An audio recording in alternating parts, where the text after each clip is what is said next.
live from Hurricane Hillary. Tell us about this creek.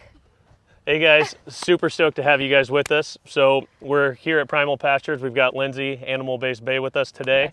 Yes. Really, we just wanted to spend some time kind of showing her around the farm, inviting you guys to be here with us. As she alluded to, we did just survive Hurricane Hillary. We will rebuild. Survivors. We're down here in the creek at our farm on Primal Pastures, watching some of the aftermath roll on through, which is awesome. I don't know if you guys can see behind us, but yeah, so part of what we wanted to do today is just talk about what we're doing here, how we're doing it, who we are as a company, and just get you guys informed a little bit more.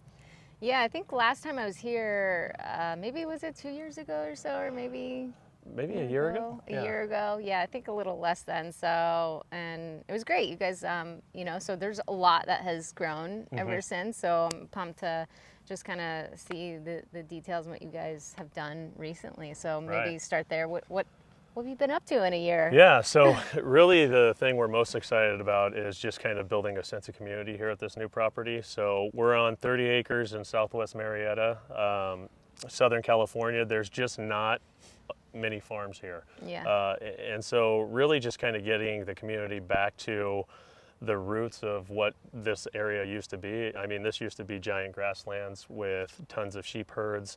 All of it was ranch land 100 years ago. And so kind of connecting the community back to where their food comes from, back to the history of the community and the area, and then kind of drawing all of that together and bringing people out to the farm, getting them back to knowing where their food comes from, how it's raised. All of those are goals of ours. And so we've been working on that, getting our organic U-pick up and running. That's awesome. That's all been exciting too. Yeah, that's such a good way also to connect with community and like-minded people too, is just to kind of participate in those events like the U-pick. And that's hard to find as well. You know, you go to farms or and you pick up your meat, but they kind of go that extra level where you offer that community vibe, which is awesome. And there's also educational experiences too. So if you guys have any questions, by the way, just start firing them off, and our friend Cammie over there is going to shout out what you guys ask, so we're here to answer too. So we're just going to kind of go in a little bit more about the land and the farm here in Marietta, and just until you guys have questions. So feel free. So what do we have here on the farm? We have cattle, we have chickens, so I'll let you take it over. So when we first bought this property, it hadn't actually been farmed in over 30 years. And it was essentially a potato farm before we got here. And if you know much about farming, potatoes essentially strip all nutrients out of the land. So the property we bought was essentially dust. It was no nutrients in the soil at all. So anytime you're trying to get pastures established, trying to get it up and running, the first thing you need to do is put organic material back into the soil. So we started with bringing some chickens, some cows out, letting them break through that hard pack in the soil. Pooping fertilizer is the best thing for the soil. So really just running animals over the land and trying to get that organic material back in, and so we can continue to bring more animals out. But right now we have cows, we have our cooney pigs, we have our egg layers, and then we have 12 basically farm pet geese that run around here and hang out. So we have that combined with our livestock guardian dogs, which do all the protection. They typically work at night, but that's where we're at now as we continue to get our pastures established. And then hopefully in the next month or two, we'll have our pastures up enough to bring our Dorper sheep back out here. Right, yeah, I'm pumped about that. I was actually just talking to someone else about that too, is why like lamb, there's a lot more lamb you can find or sheep in California than you can kind of anywhere else. I know I source my lamb from you guys, I order, and then also your chicken too as well too, because one, it's really hard to find good quality chicken, which we're going to get into for sure. I want to talk about that, but also like the lamb, I think the response, and maybe you can confirm or maybe we can just think about it, but was that there's just a large history of sheep and of lamb in California. Right. Yeah, so one of the cool parts about where we are now is all of this used to be grassland before it was really developed. So 100 years ago, you had the Roar Park Ranch, you had the Vale Ranch, all out here in this area. You're talking tens of thousands of acres of just grasslands. And one of the cool things that we've kind of learned about digging into the history of the area is, if you look behind us, you see a lot of these creeks and a ton of water runoff. Before all these creeks were here, there were a lot of animals. There were beavers that have dammed this area up, and it was a lot more of a marshland. And so the grasses grew a lot better. Yeah. They were irrigated basically naturally by these animals. And since it's been developed, you're seeing a lot more water runoff, and so it's become more of a desert area than a grassland. But at that time, it was unbelievable pastures for sheep. So you're talking, herds of tens to 50,000 sheep running this area hundreds of years ago, and that's what fed everybody. And so I think that's why you still see quite a bit of sheep in California, is because of that history.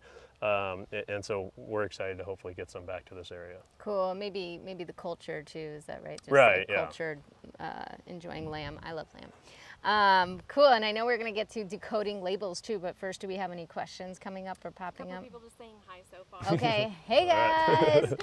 So decoding labels. So one of the other things that I love about just being on the farm, coming to visit, connect, whether that be through community events, such as your U-Picks, or maybe like the worm events that you guys just had the other day, of just, understanding, I don't know, actually really worms and worm health and soil health and teaching kids and...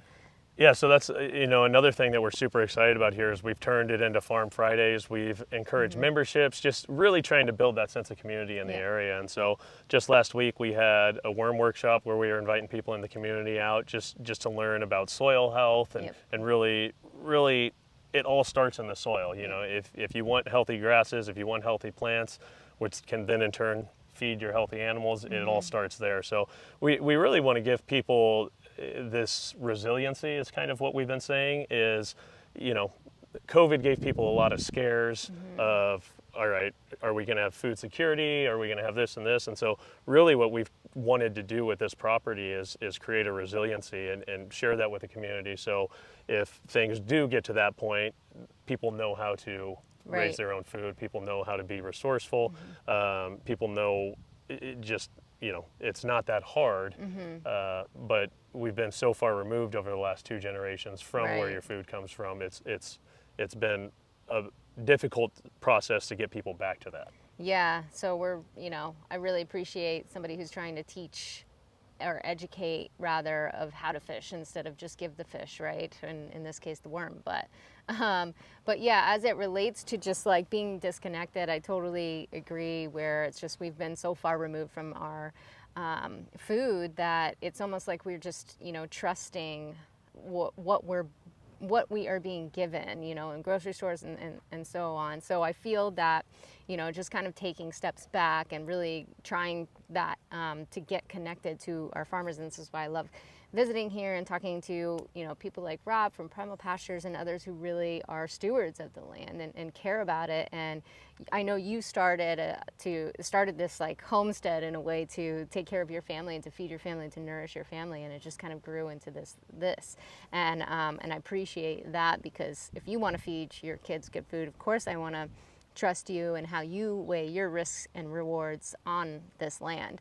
And so as that relates to, I was just in the grocery store today, just kind of looking at the chicken aisle and just kind of shaking my head as to the labels on that, between like the organic or the vegetarian fed, and not even just from chicken, it goes from from beef and from all of that. And so when we have these conversations with the ranchers and the farmers, it just really opens up that transparency, understanding, that connection with food. So so I guess, how can we encourage more people to, if they don't have time to come visit the farm, what else can we do to maybe be more aware of how we source our food, whether it be at the grocery store, the farmers markets, or what's your opinion on that? Yeah, absolutely. The main thing that I always say is transparency. If the farm you're buying from doesn't invite you out and let you see how they're doing it, that's a red flag right away. Yeah. That's essentially what happened with us is, when 10, 12 years ago when we started, we're trying to feed our family, our kids, the best food we can. And we're going into the grocery stores and we're paying extra for free range, all these labels that made us think that we were, Right. you know, eating healthier food, feeding our kids well. And then we started really diving into what those labels meant and realized that we were paying all this extra money for essentially the same chicken. Right. And it just got to the point where we're like, all right, we have a half acre in the backyard. Let's throw some chickens out there. We can raise enough to feed our family. And from there, we started talking about it, and people really loved hearing about it. And Yeah. they were like, hey, we're going through the same thing you are. Can we buy some of your chickens? And then we talked to more people, and then it was really one of the things that kind of led to us realizing how important this community is, because so many people just weren't talking about it, and so many people didn't have anywhere to go to even get it. And so if we were going to feed our kids what we thought was the best quality proteins, we were going to have to raise them ourselves. And so in terms of the labels we were seeing, is I'd go into a grocery store and I'd see a free range chicken. I was like, oh, that's great. This chicken's outside, it's on grass. That's not the case at all. Basically, a free range chicken, 99.9% of chickens in the US are raised in a grow house. And what that means, it's a 40-foot by, 600-foot house with a concrete floor, wood chips on it. They have 10 to 20,000 chickens in there, and they feed them, they water them, they never go outside. That's a conventional chicken. But if you cut a 6-foot by 9-foot door at the end of that grow house and have a concrete pad on the outside, and they have access to the outdoors, you can call that chicken free range, and you can charge more for that. Majority of those chickens aren't going to go outside. If you think about the grow houses in California, most of them are in Fresno. This summer it's 110, 115 degrees out, where it's 70 degrees in the grow house. They're not going outside. They're not eating bugs. They're not eating worms. Right. They're not eating a species appropriate diet at all. So already there, you're paying extra money for just a free range. You take that same chicken that's raised in that same grow house, you put organic feed in there. Now you have an organic free range chicken. Nothing else has changed. And to me, an organic free range chicken sounds great. Like they're eating all organic food.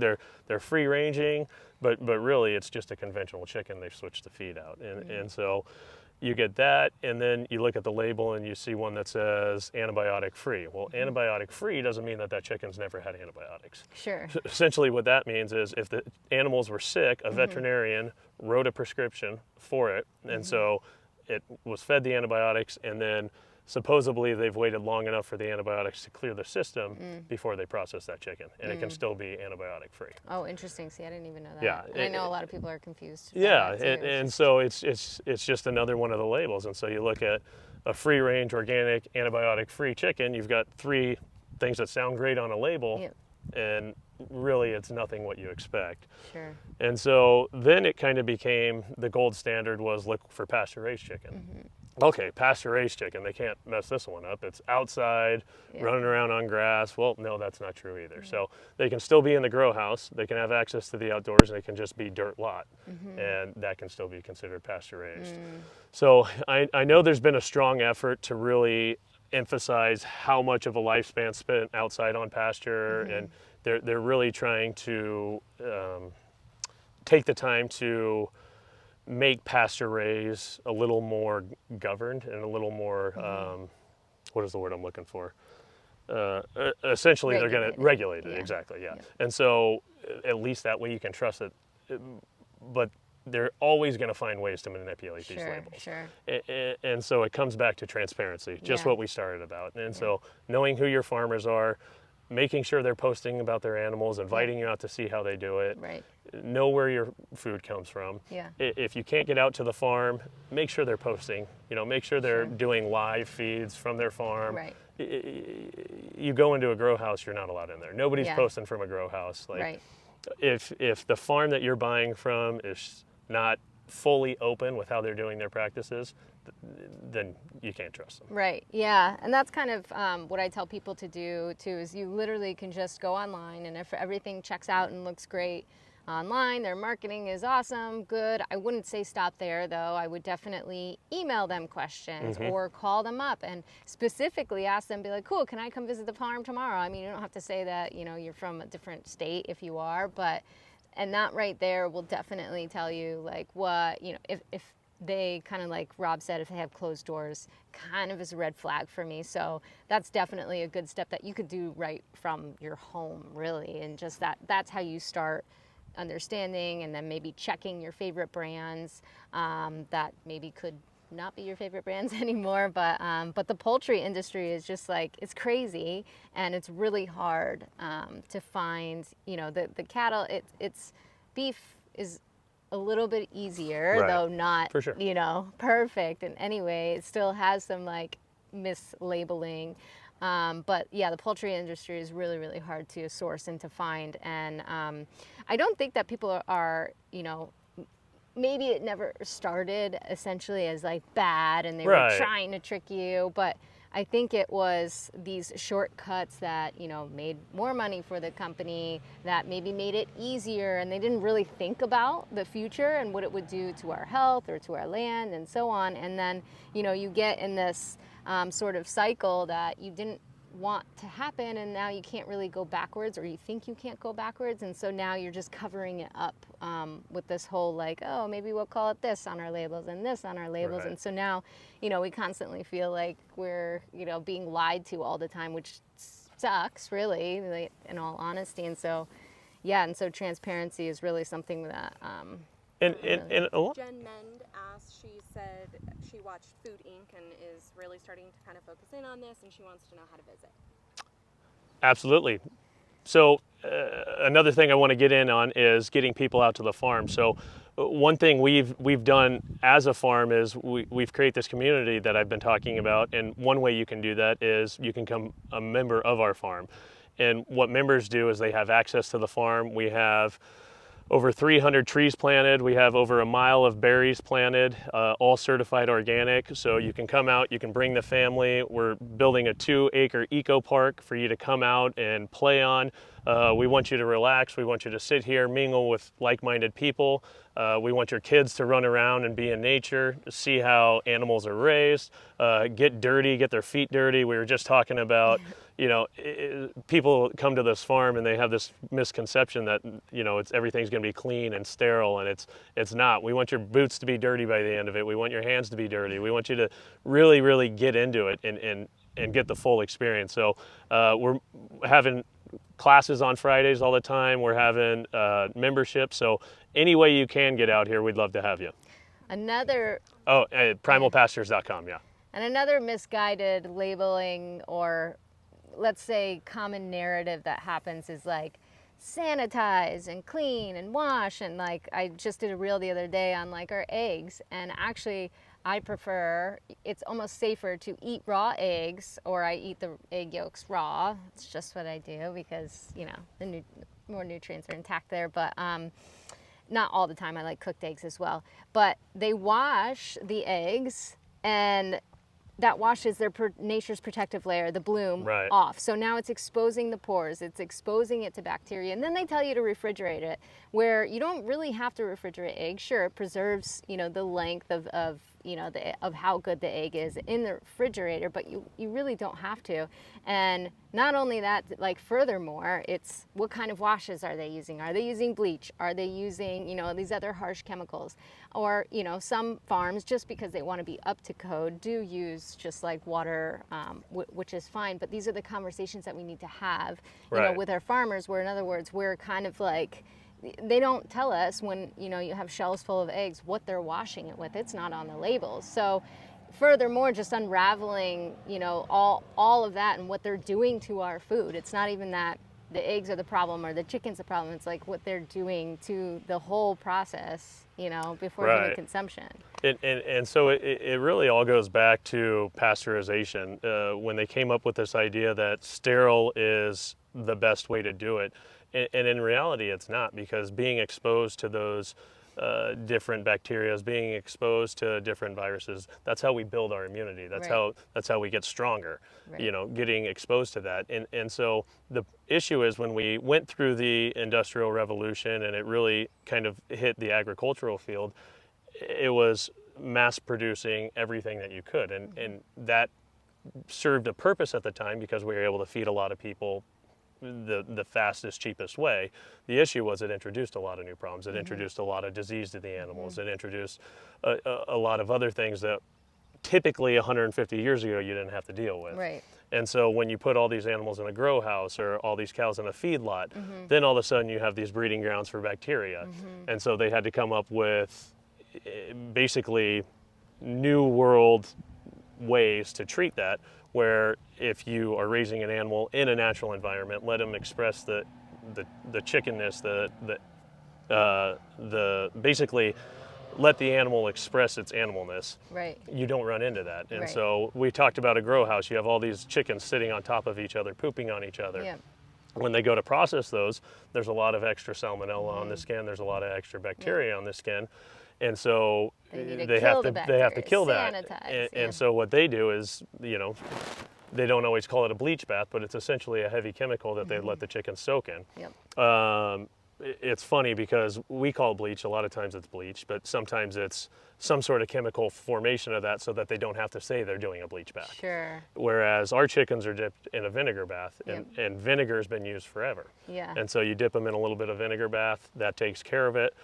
One of the things with chicken, and I think it ruins chicken personally, is they tell you have to cook it to a certain temperature. Sure. And when you do that, one, it doesn't taste as good. No. One, it's drier, it's tougher, Yeah, it's not as enjoyable. But if you have a chicken that's raised in the right environment, you don't run into those risks of, those foodborne illnesses that they scare everybody with. Yeah. And so if an animal's being raised the right way, you don't have to do that. You can cook a chicken, maybe not to 165, 170, but 160, and then one, it tastes a whole bunch better, and you don't denature a lot of those proteins from cooking it so much. Right. Right. And so the benefits of doing it far outweigh doing it the other way. Yeah, and one of my other, favorite farms that I do visit, who's up north in Wisconsin, they also have, corn and soy-free chicken and really high-quality standards. They have their own processing facility on site, and essentially, and I saw it, and it was so clean, and he was also discussing the fact that having conventional chickens and seeing not processing versus processing of what they have on their farm is so far different.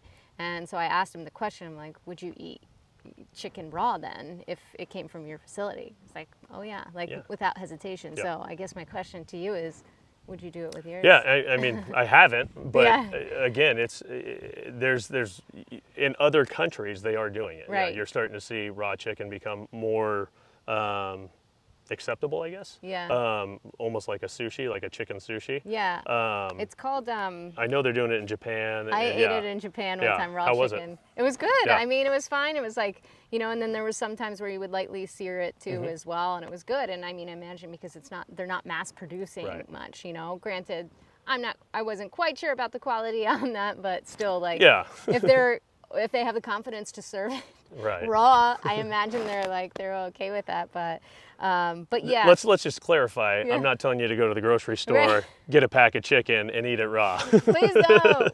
Please don't. Just whatever. This is in the eye of the beholder, right? What the point is just the quality of the chicken really matters, and I would. And if eat the it quality's with right, confidence. yeah, exactly. Yeah. So there's that, and then there's just a whole bunch of other labels that are kind of as you mentioned too before, is like misguided. And so maybe one other thing that I did want to actually two things that I wanted to touch base on was the grass fed and grass finished. And I know it's just been talked about a lot, but there is something that has come up is 100% grass fed isn't really 100% grass fed, and why? Yeah, so there's again, there's always going to be manipulation of the labels. So 10 years ago, 12 years ago, pretty much grass fed meant start to finish, on pasture, processed, you didn't have to worry about it. But then basically the first 9 to 10 months of a cow's life, they have to be on pasture. They can't live any other way than that. So almost every single cow can be called grass-fed because at some point in their life they're grass-fed. It's that last 3 to 4 months where they put them on the feedlot, they fill them full of the GMO corn and soy, fatten them up. So you can still have a grass-fed cow that's finished on that. So grass-fed was no longer the gold standard. So then they went to grass-fed, grass-finished. Well, again, grass-fed, grass-finished means that they had some grasses when they were finished. That doesn't necessarily mean that that was all that they were finished on. They could still supplement them with that. Then you had 100% grass-fed. And so you look at that, and a lot of times what they do with that is they're out on pastures up until 8 or 9 months, and they put them in a feedlot still, and they supplement them with grasses, but they're still in a feedlot. They're not, out grazing on pastures. Right. And so it all comes back to knowing where your food comes from. Go out, find your farmers, know where your food comes from. Yeah. There's going to be a way to manipulate a label from now until the end of time. Yeah. Until you actually just, my brother-in-law, he was a Marine, and they always said, inspect what you expect. Right. And so go out there, do your research, know where your food comes from, and none of the labels matter. Yeah, and this is why I enjoy so much coming out here to farms that, or ranches and, vet, and to really hold my word accountable too, is Right. to like what, where I source my quality foods and then my recommendations as well, but also, to hold, our ranchers and farmers accountable as well. And I think it's important just to kind of like continue that balance. And perhaps maybe you may be someone who's like, I can't visit a farm. Like, what do you mean? I've got, 5 kids and, sports and school and all these things. And so this is why maybe it's important to kind of tune into channels like ours so that we can kind of bring you closer to your source. So I'm like almost ready to drop grocery stores completely, like seriously. And I mean, probably about 95% of my shopping is done at, either visiting, going to the farms and actually picking it up.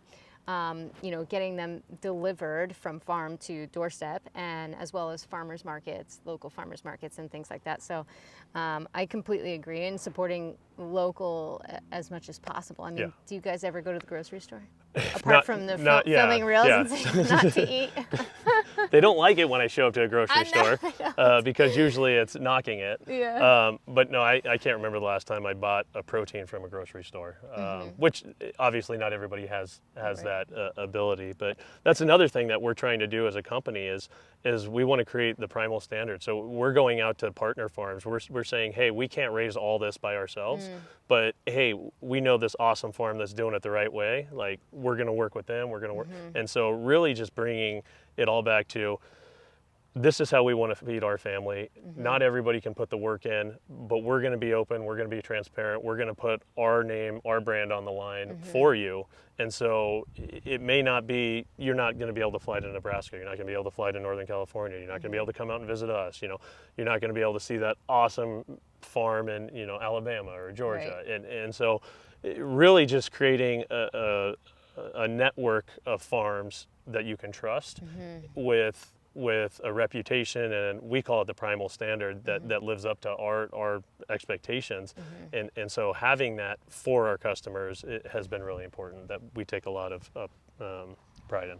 Do you, how do you hold your partners up to your standards as well, too? That's a great question. So one of the things we do is we always inspect them. We go out, we visit the farms, and it's interesting because it's not just how they're raising the animals. I mean, one of the things we've always emphasized is we want the animals to have the best life they can, but to us, that's all wasted if, the way they're processed and slaughtered is not up to our standards. So if we're going to put all this time and effort into raising an animal outside on grass, eating a species appropriate diet, and then they're going to kill it and they're going to ship it, halfway across the country to process it, and then they don't process it to our standards, the facility's not clean, things like that, that ruins it for us, and that's not okay. And so we go to the facilities our foods are processed at. We go to the farms that we work with, and we inspect them. We have relationships with. We're on the phone with them all the time.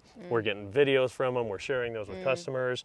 How often do you visit the farm? Or yeah, so it depends. Like our pork sources in Nebraska, Clear Creek Farm, maybe the coolest place you'll ever be.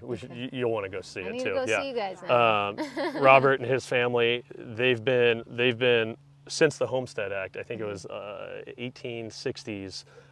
They've had this land in their family, and they've been homesteading ever since. And so they do everything from grass-fed, grass-finished dairy, cheeses, pigs, beef, and really just doing it the right way. Wow. And it's right in the middle of corn and soy fields, just Yeah. all the way surrounding them. They've just never given in. It's And brutal. they're doing it the right way. And so we were just out there last month, end of June, yeah. So Okay. like two months ago, visiting them. Mm-hmm. He's got 13 kids, 8 of them still work on the farm. Like, Oh, wow. Like it's awesome. Yeah. And so Farmer Joe, we're up visiting. He helps us with our chickens. Like, he's in Michigan. It's just, that's what we have to do. We have to inspect it, make sure that they're doing it the way we're doing it.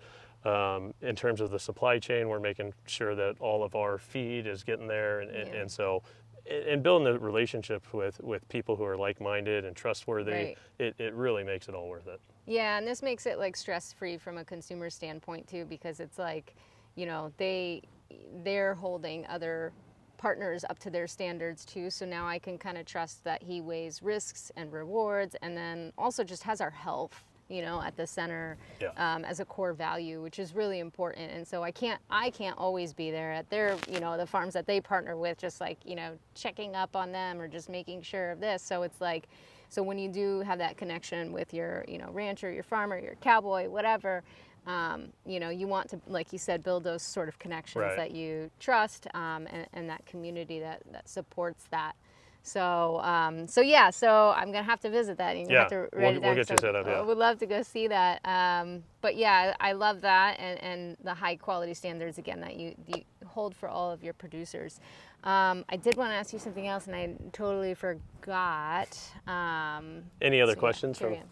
Just a couple people saying Cool. that they appreciate everything that we're doing, agreeing with a lot of the statements you've made, thanking you guys for being live and stuff. A couple people said if you get a little closer to the mic, I think if we talk a little louder, Ah, they're okay. hearing it. They're hearing Okay. it. Yeah. People are responding. Okay, no, that's but yeah, good. just everybody saying how much they agree with it, they love it, they want to continue. One of them said they want to continue to see more ranchers joining in on that, and how they hope to see more of that. So maybe addressing how we can encourage more ranchers to get into it by voting with their dollar, maybe. Yeah, so I mean, for sure, I'm doing my best too to just kind of like make the rounds and you know, and get this live and in front of you guys, and like I said, connecting you closer to your rancher and your farmer, and then even just by having these conversations, by you guys doing the live Q&As, I can also, you know, live ask them questions, and then therefore they can start making the changes or the adjustments. Because the other thing is that it's never going to be a perfect farm or a perfect ranch, right? Once again, it matters with the trust, with the value system, with the high standards that you have the trust in.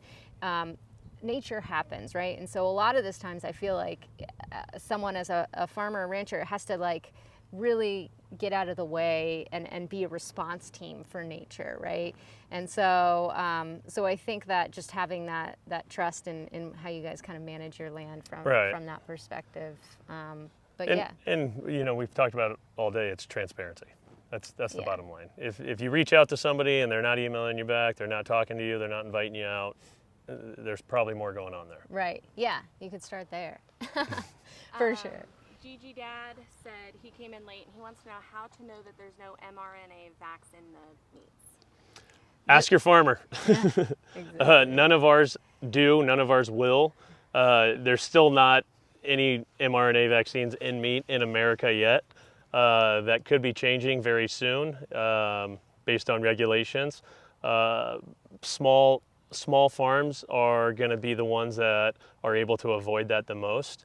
And so reaching out to local farmers, reaching out to us, we'll be able to help navigate that, because I know that is a big deal for a lot of people, as it should be. Mm-hmm. But that's the way you're going to do it. It's going to be big ag that's obviously impacted by that more, that falls into those more strict regulations that will likely require that. But yeah, just ask the questions.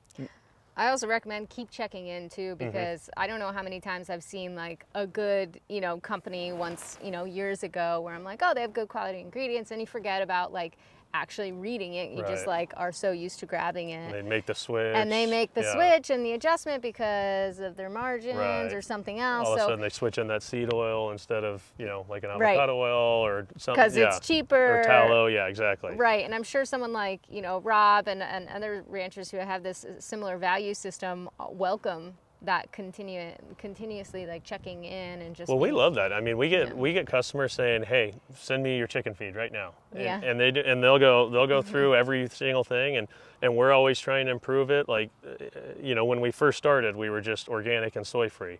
Then eventually we got to corn free, and then now we just switched in olive oil, and we're trying to make it low PUFA. And so it's just yeah, we're perfect. always trying to improve our feed and working with our millers and the feed companies just to create a higher product.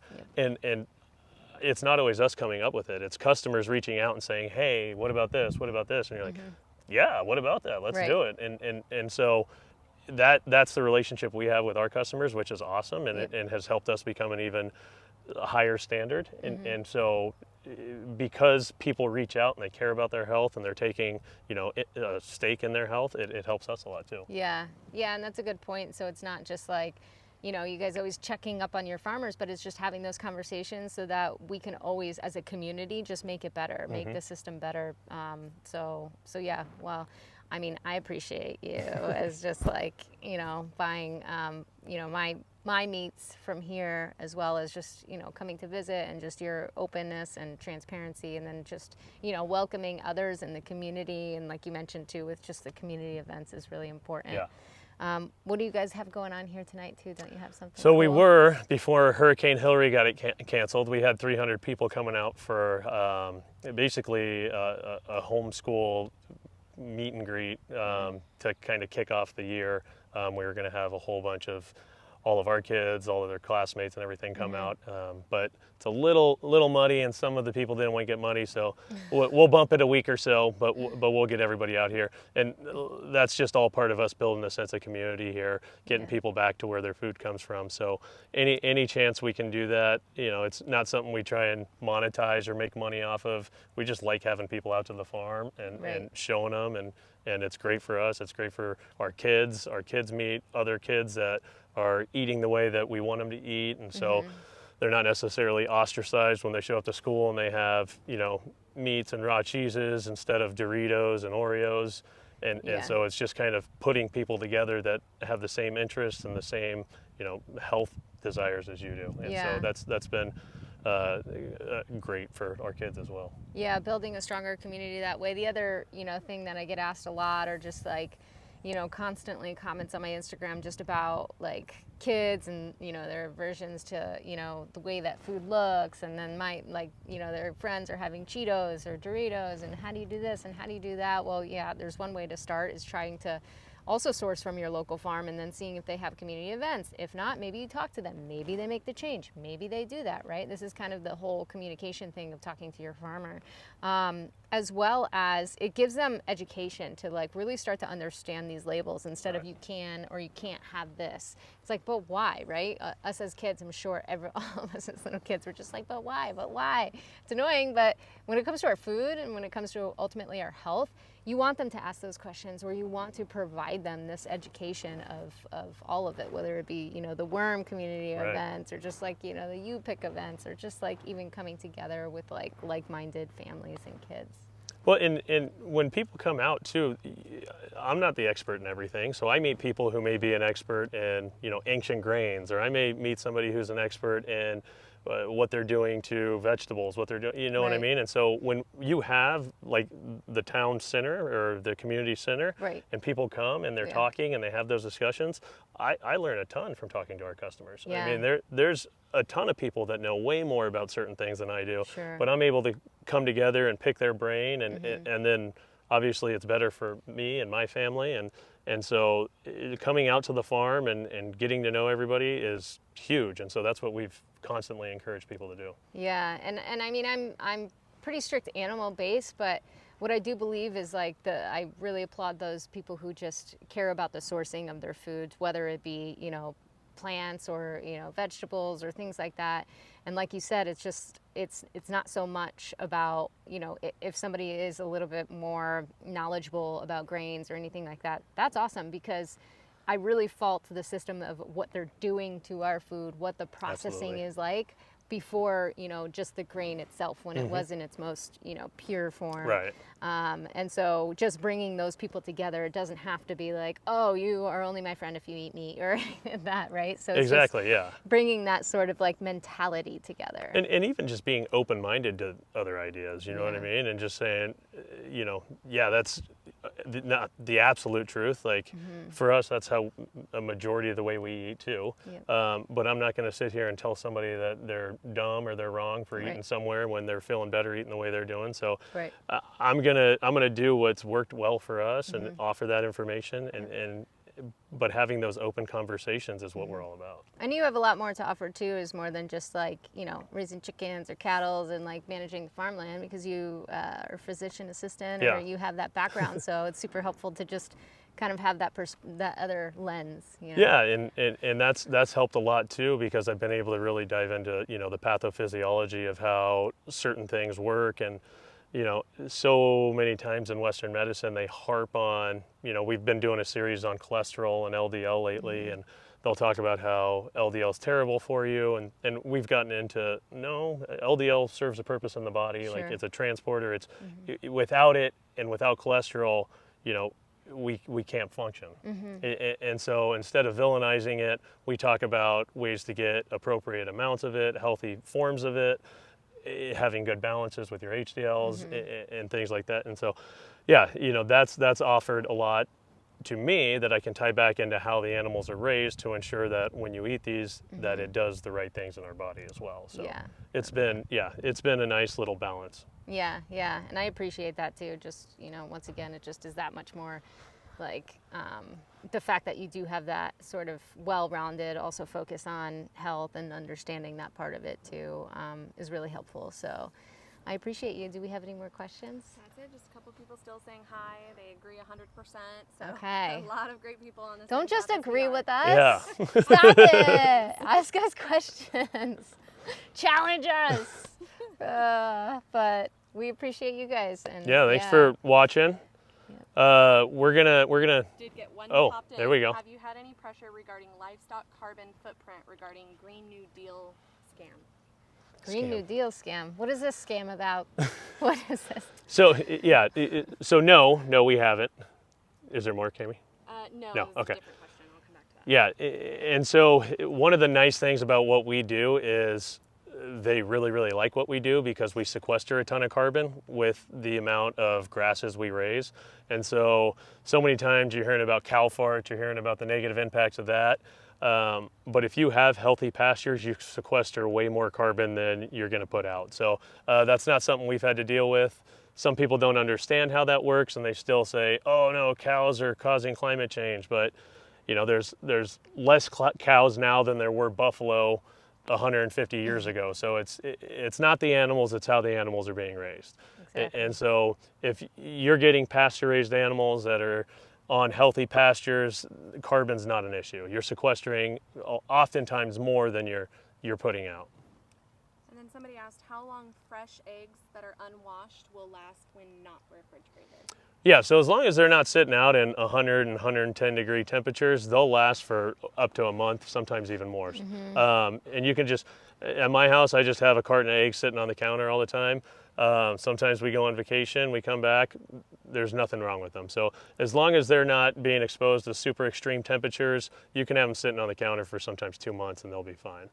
And pro tip too, when you put it in the pan to cook them, they actually stick less because the temperature is at room temperature. So, I mean, of course you have to heat the pan and then do the whole maybe water trick and put some, beef fat in there, but they don't stick as much. Yeah. So, Cool. yeah. Awesome. Any other questions? Nope, just a couple people saying thank you. Cool. A couple mentions of Joel. They'd love to get interviewed with Joel Salatin. Oh yeah. Love his answers. Yeah, Cool. Joel's an inspiration. He's pretty much the grandfather of pastured poultry. Definitely a huge influence in how we got started. So Cool. shout out to him for sure. Yeah, that's exciting. We'll have to ask Rob how that happened for you, the inspiration behind that, but another time.